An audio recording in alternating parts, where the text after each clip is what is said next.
अगली जिज्ञासा है कि माला जप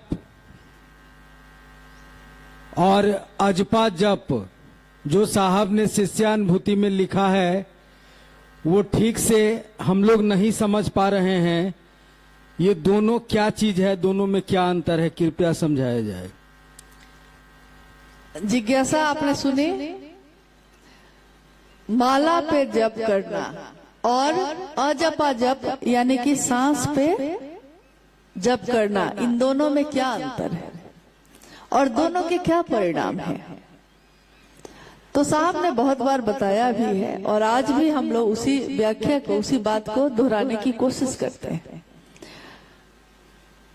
माला पे जप ये कोई आज नई बात नहीं है। अजपा जप ये भी नई बात नहीं है।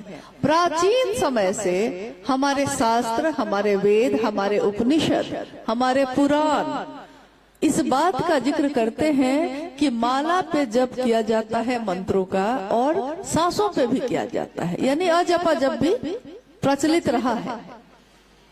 माला पे जप करना यानी जिस देवी देवता के सानिध्य में आप हैं तो अलग अलग तरह की माला होती है। कभी रुद्राक्ष की भी कोई करता है, कोई कमल गट्टे पे करता है, कोई तुलसी की माला से करता है। अलग अलग तरीके हैं जप करने के। इसमें स्पष्ट है कि 24 घंटे में एक बार शिव के शिष्य जब उनको सुविधा हो, जब समय हो, अपने लौकिक कष्टों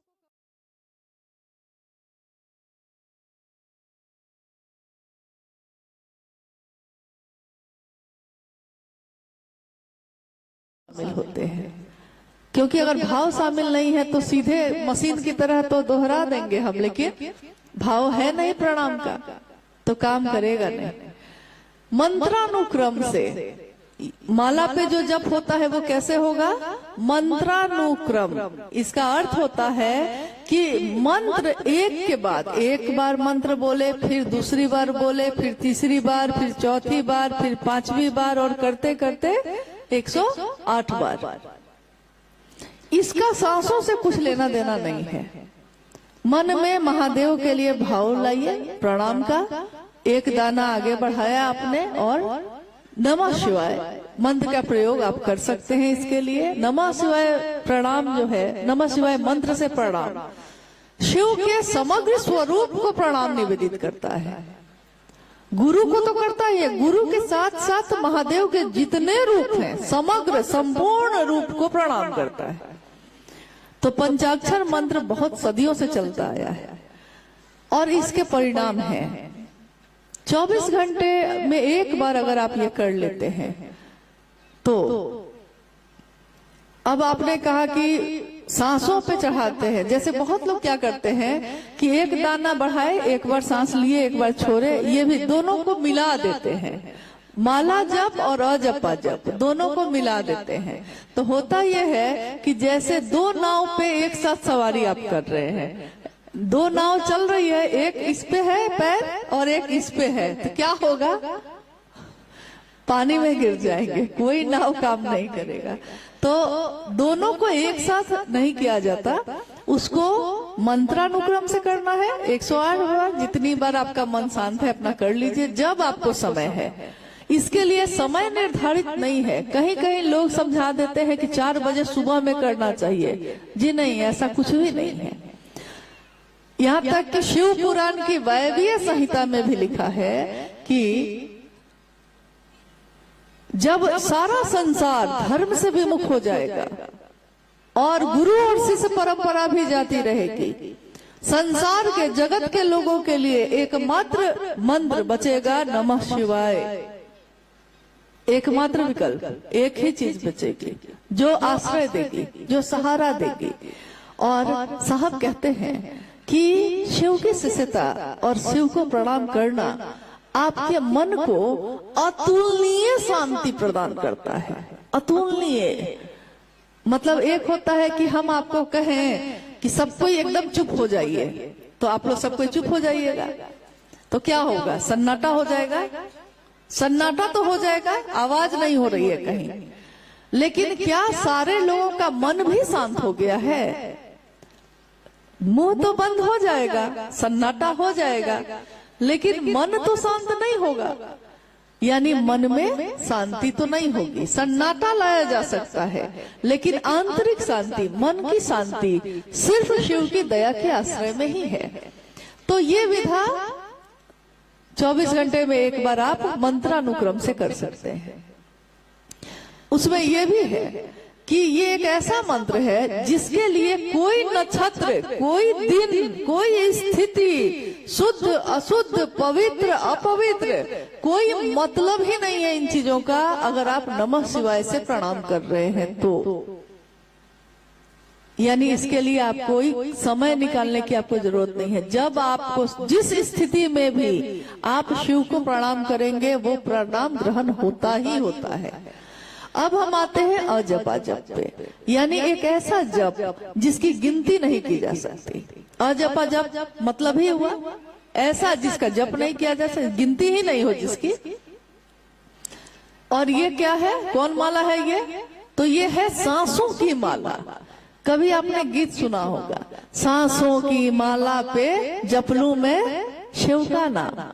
यानी सांसों की माला पे ही मैं पी का नाम जपती हूँ, मैं शिव का नाम जपती हूँ।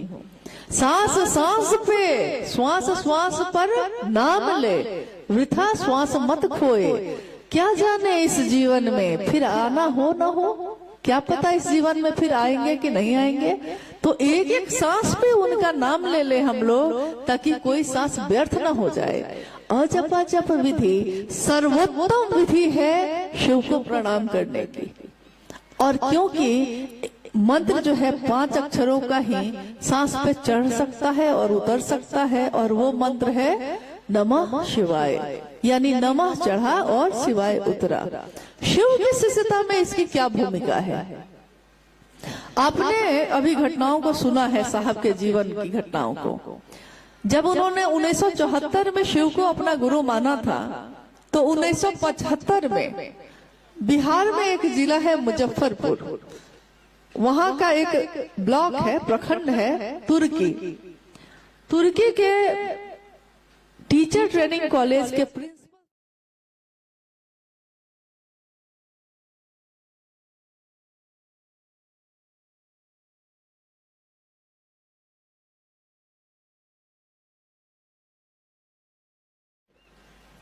और उसी समय उन्होंने शिव को गुरु भी माना था। गुरु मानने के अगले वर्ष में, क्योंकि उन्होंने गुरु मानते समय कुछ शर्तें रखी थी महादेव को, गुरु शर्त रखता है, यहाँ शिष्य ही शर्त रख रहा था। तो उस शर्त के अधीन उस दिन तुर्की में साहब अहाते में आम के पेड़ के नीचे बैठे थे, और अचानक सब कुछ शांत था, और अचानक सांसों पे नमः आया और शिवाय उतर गया। उनके मन ने देखा इसको, उन्होंने कहा कान सुनते हैं, नाक सूंघती है, मुंह से हम स्वाद लेते हैं, लेकिन मेरे मन ने देखा कि नमः आया है और शिवाय उतर गया है। तो इसीलिए शिव के शिष्यता में सर्वोत्तम विधि वही है जो शिव के शिष्य के माध्यम से हम सबों तक पहुंची है, और वो है अजपा जप। ये आप कभी भी कर सकते हैं, जितनी देर आपका मन टिके उतनी देर कर सकते हैं। जितनी देर टिके, हलचल हो गई तो कोई बात नहीं, मन भटक गया तो कोई बात नहीं। अब है कि आप थोड़ी 5 बार आपने नमः शिवाय से प्रणाम किया है, मन भटक गया, छोड़ दीजिए, फिर कुछ देर के बाद मन होगा तो फिर कर लेंगे। जैसे अभी बारिश आ गई तो अभी कर लेते हैं हम लोग क्योंकि बारिश का तो अभी मामला था ही, बारिश तो होनी ही थी। महादेव की दया से इतनी देर टिका रहा, रुका रहा, ये भी उनकी असीम दया है। महादेव ने अपना काम कराया। बाकी कहा कि थोड़ा भाई बारिश है तो भींग भी लीजिए। हालांकि आप लोग जो भींग रहे हैं, थोड़ा सा भींग रहे हैं, दिख रहा है। तो हम लोग जल्दी ही इस कार्यक्रम को अब समापन की तरफ लेकर जा रहे हैं। अंतिम जिज्ञासा पे बात कर रहे हैं हम लोग, और उसके बाद आप लोग सब कोई भी प्रस्थान कर जाइए। हम सभी लोग थोड़ी देर और स्थिर रहें। एक जिज्ञासा है कि एक कार्यक्रम में हम लोगों ने उड़ीसा में बैनर पर लिखा पाया था कि आस्था रखें, अंधविश्वास नहीं। साहब श्री की चर्चा में सुना था, ये आस्था और अंधविश्वास पर हाँ, समझाया जाए। बहुत पहले जब उड़ीसा में साहब का कार्यक्रम हुआ था तो बैनर लगा था, उस पे लिखा था आस्था रखें, अंधविश्वास नहीं। आस्था मतलब महादेव मेरे गुरु हैं, ये मेरा विश्वास है, और महादेव से मेरा मन ही जब जुड़ जाएगा तो सारे परिणाम उसी पे हैं। ये हुई आस्था, आपका विश्वास। लेकिन कोई कहता है कि इसमें पूजा पाठ करने लगिए, ओझा गुनी करिए, झाड़ फूक करिए, नाच गाना करिए, तो ये सारी चीजें जो है कही जाती हैं कि ये है अंधविश्वास। यानी शिव की चर्चाओं में कभी भी ये नहीं किया जाता। अगर कोई ऐसा कहता है तो आप स्पष्ट कहिए कि शिव चर्चा में ये चीजें नहीं होती हैं। न साहब दीदी ने कभी ये कहा है, न शिव के शिष्यों ने ये कहा है कभी। और स्पष्ट प्रयोजन है शिव के शिष्यों का दिलों में शिव की स्थापना करना। इसके लिए इन तरह के कर्मकांडों में शिव के शिष्यों को पढ़ने की जरूरत नहीं है। अब आज के इस कार्यक्रम में जो हम सभी आए और आप भी शामिल हुए, दीपावली का पर्व सामने है। हमारे वरेण्य गुरु भ्राता, हमारे बड़े गुरु भाई साहब हरिंद्रानंद जी का जन्मदिन सामने है। एक बार उन्होंने एक पंक्ति कही थी कि जरा सी चली मलय की झोंक, तेरी डगमग डोली नाव, अभी तो रातें बाकी हैं, अभी तो झंझा बातें बाकी हैं।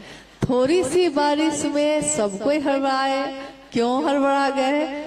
महादेव बहुत बड़े तूफान से बचाए कि नहीं, तो थोड़ा सा झटका तो लेना पड़ेगा ना, इतना सा तो लिया जा सकता है। अरे महादेव, तो उन्होंने कहा कि अध्यात्म की बात है, ये शिव का शिष्य होना, शिव की शिष्यता आध्यात्मिक बात है।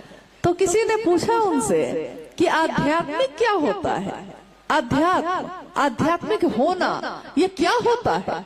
साहब ने कहा कि तुमने दीपावली पे दियों को जलते देखा है? कोई मिट्टी का दिया जलाता है, कोई लोहे का, कोई चांदी का दिया जलाता है, कोई पीतल का, कोई हीरा का भी दिया जलाता है। जिसके पास जैसी है व्यवस्था, दिया अलग अलग हो सकता है,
उजाड़ देता है। किस लिए? कि एक झलक उसकी मिल जाए। मौसम भूल जाता है। तो महादेव के प्रेम में मौसम भारी होगा कि महादेव का प्रेम भारी होगा? क्या भारी होगा? और गुरु वही जो मन पे भारी हो। महादेव हमारे